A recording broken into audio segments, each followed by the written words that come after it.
Just a quick look at the facts of Olson's alleged suicide, which was really a murder, tells you what it is. The room was completely dark. It was a very small room, about 8 by 12 feet in size, 8 by 14 feet in size. There were 2 beds in the room. There was a person with Olson in the room that was sleeping at the time. His death occurred about approximately 2:30 a.m. in the morning. And when Olson went out the window, he didn't go out an open window. He went through the window. So he went through the glass, and not only was there glass there, obviously in a window, but there was a drawn curtain, lace curtain, and there was a canvas shade. And so what we were told to believe, without knowing the facts of the window, was that Olson jumped out the window and died, committed suicide. But nobody explained to anyone that the window was closed at the time, that the room was dark, that the shades were drawn, and that the curtains were drawn, that nobody turned on a light, yet he was still able to allegedly dive out the window. And that just made no sense whatsoever, because there were 2 beds intersecting the room. So it was impossible to even run for 6 or 8 feet to get the momentum to go through that window. So who do you think what was with him there? What did well, that's all explained in the book. Yes, absolutely. and that's what took 10 years to find out.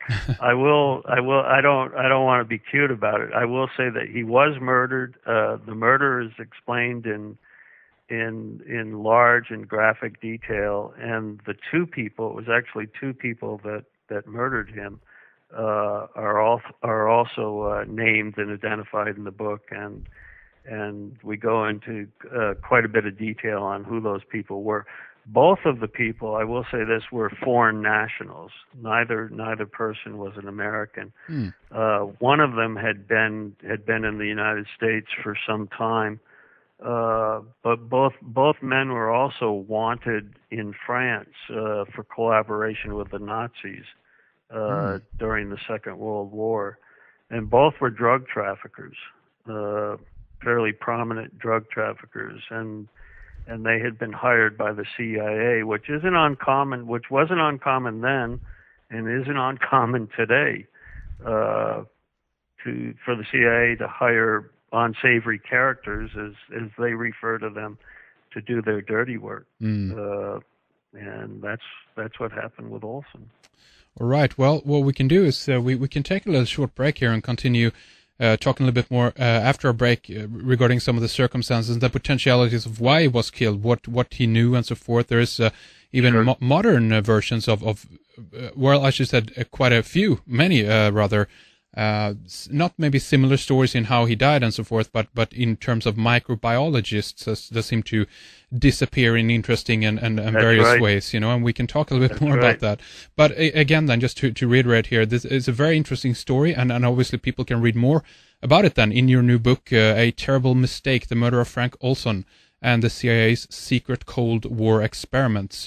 Tell us where we can go to pick up a copy of the book, Hank.